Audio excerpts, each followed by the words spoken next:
اچھا جی، جان وک last collar ہے ہمارے. جی السلام جی بھائی، علیکم. مسلمان ہیں؟ میں نے آپ کو غیر مسلم سمجھ کر دیا، پھر میں کسی اور کو لوں. جی جی میں مسلم ہوں، لیکن ڈاؤٹس ہیں میرے کچھ. یہ نان مسلم ایک مجھے نظر آ رہے ہیں حضرت، اگر کہیں تو ان کو پریفر کرنا جیسے مناسب لگے. رشب کر کے کوئی ہیں شاید. رشب، جی ہاں، یہ پہلے سے موجود.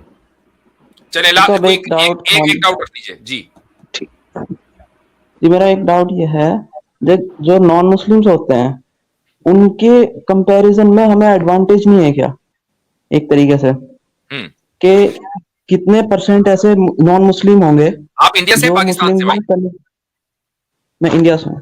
انڈیا سے ہوں. اچھا، آپ کے آبا و اجداد میں اوپر جا کر کوئی نان مسلم تھا یا آپ صحابہ کی اولاد میں سے ہیں آپ؟ جی مجھے تو کوئی ایسا دھیان نہیں کہ میرا کوئی پوروج یا ایسا کچھ انسیسٹر وغیرہ نان مسلم ہو.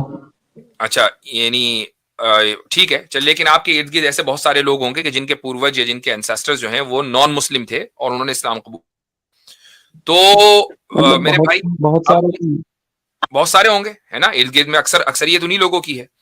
تو یہ ڈس ایڈوانٹیج جس کو آپ ڈس ایڈوانٹیج کہہ رہے ہیں، یہ ان کو بھی تو تھا نا، لیکن ان کو اللہ تعالیٰ نے ہدایت دی، علم دیا، عقل دی، اور انہوں نے اسلام قبول کر لیا. تو اگر یہ ان تو آج بھی بہت سے لوگوں کے لیے پاسبل ہے.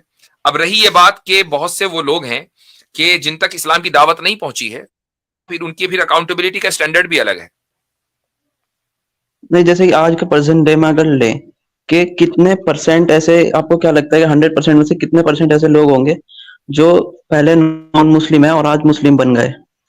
میں 100 میں مان سے رہا اگر ہوں، لیں 0.0 میں مان رہا ہوں، میں کہتا ہوں ایک ہوگا. 0.01%. ہاں، 100 میں اور سے ایسے ایک آدمی کتنے ہوگا. ہوں گے جو مسلم. لیکن میری بات سن ہاں لیجیے، میں نے کیا کہا. میرے ایک منٹ رک جائیے، یہیں پر رک جائیے. میں جو کہہ رہا ہوں وہ یہ کہ مان لیجیے ایک نے اسلام قبول کیا، جو 99 ہیں ان تک اسلام کی دعوت نہیں پہنچی. تو جب ان تک اسلام کی دعوت پہنچی ہی نہیں ہے تو ان سے یہ سوال نہیں ہوگا کہ تم نے اسلام کیوں نہیں قبول کیا. اسلام کی دعوت پہنچ گئی، اسلام کی دعوت پہنچ گئی اور انہوں نے اپنی عقل و حواس میں رہتے ہوئے اس کو ریجیکٹ کر دیا، تو اب یہاں اکاؤنٹیبلٹی ہے. جی ایک سیکنڈ، آواز آ رہی ہے؟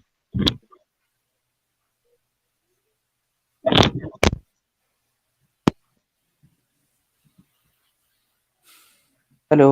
جی جی بھائی، ہم سن پا رہے ہیں آپ کو.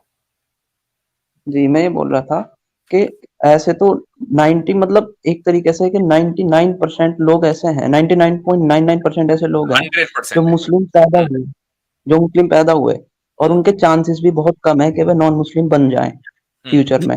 کیونکہ بہت سے ہم جتنے بھی آس پاس اپنے دیکھتے ہیں مسلم ایسا پیدا ہوتا ہے تو وہ مسلم ہی مر جاتا ہے زیادہ تر. ایکس مسلم کی تعداد بھی بہت کم ہے، اور ایک بندہ ہے جو ہندو میں پیدا ہوا اس کے بھی چانسز نہیں کم ہے. تو اس حساب سے ڈس ایڈوانٹیج تو ہے نا ان کو ایک طریقے سے آج کے ماڈرن ڈے میں اگر ہم دیکھیں. چلے، ابھی وہ میں اس اینسیسٹر چیز کو، حالانکہ میں اس کا جواب دے چکا ہوں، میں آپ سے ایک سوال کرتا ہوں.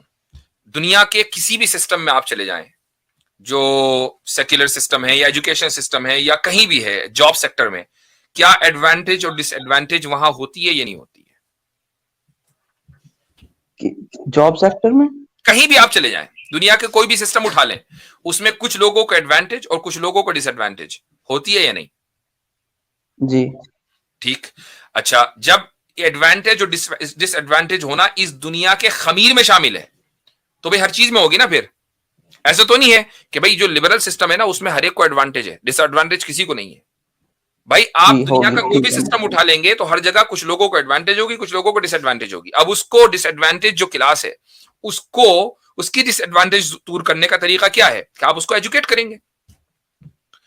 مثال کے طور پر انڈیا میں کاسٹ سسٹم رہا، برہمنوں نے شودروں کو، دلتوں کو بہت مارا پیٹا، ان کو پڑھنے سے محروم رکھا.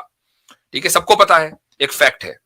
اب یہ ایک برہمن جو ہے وہ ایڈوانٹیج والی کلاس ہے، اور جو دلت لوگ ہیں جن کو ہم انٹچبل جن کو مانا جاتا تھا، وہ سارے کے سارے وہ تھے کہ جن کو ڈس ایڈوانٹیج تھا. اب اس کے بعد گورنمنٹ آئی، سن لیجئے میری بات، 1947 میں قانون بنا، قانون کے دستور بنا، اس کے بعد قانون بنا. اب یہ ہے کہ بھئی جو ڈس ایڈوانٹیج کلاس ہے ان کو ہم پڑھائیں گے.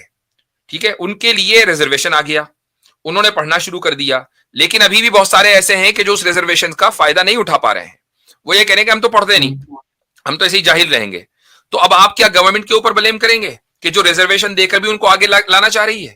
تو بھائی جن لوگوں کو اللہ تعالیٰ نے اسلام کے اندر یعنی ایک مسلمان گھرانے کے اندر پیدا کیا, تو محض مسلمان گھرانے میں پیدا ہو جانا ان کا جنت میں داخل ہونے کی گارنٹی نہیں ہے جب تک کہ وہ اسلام پر باقی بھی رہیں.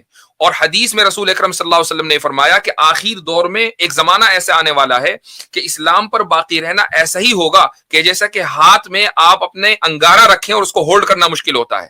تو ایسا نہیں ہے کہ مسلمان پیدا ہوا تو جنتی میں جائے گا, اسلام پر باقی رہنا بہت مشکل ہے. رہی یہ بات کہ جو ڈس ایڈوانٹیج کلاس ہے یعنی غیر مسلموں کی, ان کو تعلیم دینا یہ ہماری ذمہ داری ہے. اب اگر ہم اپنی ذمہ داری کو پورا کر رہے ہوں اور وہ اس تعلیم کا انکار کر دیں تو یہ ان کی غلطی ہے, سسٹم کی غلطی نہیں ہے. زبردست. یہ بات تو صحیح ہے, لیکن آپ نے یہ تو مان لیا نا کہ ان کو ڈس ایڈوانٹیج ہے. وہ تو آپ بھی مان رہے ہیں کہ دنیا کا کوئی نظام ایسا ہو ہی نہیں سکتا کہ جس میں کچھ کو ایڈوانٹیج اور کچھ کو ڈس ایڈوانٹیج نہ ہو. خدا اس چیز کا اعلان کر چکا کہ ذالک فضل اللہ یؤتیہ من یشاء, یہ اللہ کی وہ دی ہوئی ایڈوانٹیج ہے کہ جس کو چاہے وہ دے, یہ اس کا اختیار ہے. تو اور ہمیں بھی جو ہمیں جو ڈس ایڈوانٹیج ہوگا, ہمیں جو ڈس ایڈوانٹیج ہوگا یا ہو رہا ہے اس کو بھی حضرت نے ذکر کر دیا. یعنی یہ نہیں ہے کہ کمپلیٹلی ہم ایڈوانٹیج یا ایک سیف سائڈ پہ ہیں, بلکہ ہمارے اوپر رسپانسبلٹی بن گئی ہے کہ ہم ایجوکیٹرز ہیں. بالکل تم شہداء علی الناس, ٹھیک ہے, گواہ بن اچھا. جاؤ. اور ہماری ڈس ایڈوانٹیج دیکھیں, ہماری ڈس ایڈوانٹیج یہ ہے کہ ہم پوری دنیا میں کیا دنیا کے کسی بھی علاقے میں 100% اسلام کو نافذ نہیں کر پا رہے ہیں. ہر جگہ لبرل نظام ہے, یہ ہماری ڈس ایڈوانٹیج ہے. وہ لوگ ایڈوانٹیج میں ہے کہ جو اسلام کے خلاف ہے, چونکہ ان کو وہ اپنے نظام کے تحت رہ رہے ہیں, ہم تو نہیں رہ پا رہے. تو ہمارا تو پھر بھی زمین حقیقی طور پر ہمارے لیے تنگ ہو گئی ہوئی ہے. جانا ہے ہم کو, لیکن ان کا تو ایسا ہے کہ اگر ذرا سا ادھر ہوا تو وہ ہمیشہ ہمیشہ کے لیے جہنم میں چلے جائیں گے. وہ تو جنت و جہنم پہ یقین رکھتے ہی نہیں نا, وہ تو جنت و جہنم پہ یقین رکھتے ہی نہیں نا. ان کے حساب سے تو وہ ایڈوانٹیجز ہیں, ایڈوانٹیج میں رہ رہے وہ. ہم ہیں ڈس ایڈوانٹیج میں کہ ہم یقین بھی رکھتے ہیں ایک چیز کے حق ہونے کا, لیکن اس پر عمل نہیں کر پا رہے ہیں. اور بھائی بات سنیں, آپ ایک چیز سمجھیں جان وک بھائی, ان کے جہنم میں جانے کی وجہ ان کا کفر میں پیدا ہونا نہیں ہے. یہ بھی تو دیکھیں نا آپ چیز, کفر میں ان کا زندگی گزارنا, اس کے پیچھے ہمارا کیا ہاتھ ہے. ایک بندہ نشے کی حالت میں دھت پڑا ہوا ہے اور آپ روز گزر کے وہاں سے اپنے آفس جا رہے ہیں, آپ کو کیا لگتا ہے کہ وہ جس حالت میں پڑا ہوا ہے اس کے آپ ذمہ دار نہیں ہے؟ ایسا کیسے ممکن ہے؟ آپ کہہ رہے ہیں کہ اتنی بڑی تعداد ان کے جہنم میں جائے گی, وہ تو کنفرم ہے. تو جہنم میں جانے کے پیچھے جو وجوہات ہیں اللہ ان کو بھول جائیں گے؟ نعوذ باللہ. وہ عادل ہے, وہ دیکھیں گے کہ اس کے پیچھے محرکات کیا تھے. اگر وہ بندہ کسی ایسے ہی خاندان میں پیدا ہوا ہو جس میں اس کا پاپا بھی نشیڑی ہو, اس کا ماں بھی ایسی کام کرتی ہو, تو سوسائٹی, آپ کیا ایسے بندے کو نشے کی حالت میں پڑا رہنے دیں گے صرف یہ سوچ کے کہ اس کے ماتا پتا ایسے تھے؟ تو آپ کی انسانیت کدھر گئی, آپ کا عقل کدھر گیا؟ مجھے تو لگ رہا ہے وہ ٹھیک گیا, آپ نشے میں ہیں.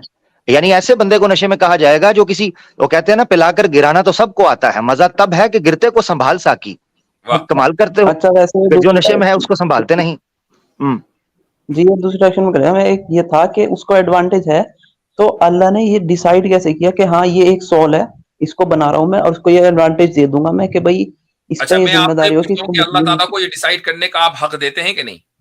کچھ بھی ڈیسائیڈ کرنے کا حق ہے خدا کے پاس ہے, لیکن پھر تو ایکوالٹی چلی گئی نا. اب وہ نہیں, تو ایک منٹ, یہ جسٹس آپ ڈیسائیڈ کریں گے یا خدا ڈیسائیڈ کرے گا؟ وہ کہہ رہا ہے کہ میں کسی کو زیادہ دیتا ہوں. میں ایک مثال آپ کو دیتا ہوں, ایک مثال دے رہا ہوں میں آپ کو. مان لیجئے آپ نے کسی کو مثلا زیادہ کچھ پیسے دے دیے, چونکہ کچھ بھی کسی بھی وجہ سے, اور دوسرے کو آپ نے پیسے دیے لیکن زیادہ نہیں دیے. تو اب آپ جو, اور دونوں کے اوپر آپ نے انعام کیا, یعنی ایسا نہیں کہ دونوں میں سے کوئی ایک آدمی جو ہے وہ آپ سے مطالبہ کر رہا تھا بغیر کسی مطالبے کہ آپ نے دونوں کو دیے, ایک کو زیادہ دیے ایک کو کم دیے. تو جس کو کم دیے نا, آپ وہ یہ نہیں کہہ سکتا کہ میرے ساتھ ناانصافی کی, کیونکہ ناانصافی اس وقت ہوتی ہے جب اس کا حق ہو اور اس کے بعد وہ حق اس کو نہ ملے. تو اب اگر اس صورت میں اللہ تعالیٰ نے ایک مسلم گھرانے کے اندر کسی مسلمان بچے کو پیدا کیا تو یہ اس کے اوپر فضل ہے, اور اگر کسی غیر مسلم گھرانے کے اندر کسی غیر مسلم بچے کو پیدا کیا تو یہ ایسا نہیں ہے کہ اس کا حق تھا, بلکہ اللہ تعالیٰ نے اس کے سامنے دو آپشن رکھے. اگر اس کے پاس دین کی دعوت نہیں پہنچی تو وہ جنت میں جائے گا, دین کی دعوت پہنچی اور اس کو عقل بھی دی ہے اللہ تعالیٰ نے کہ وہ جج کر سکتا ہے اور اس کے باوجود وہ ریجیکٹ کر دے تو جہنم میں جائے گا. تو اپنے ریجیکشن کی وجہ سے جائے گا. جی بہتر. ٹھیک ہے, اوکے, چلے جی.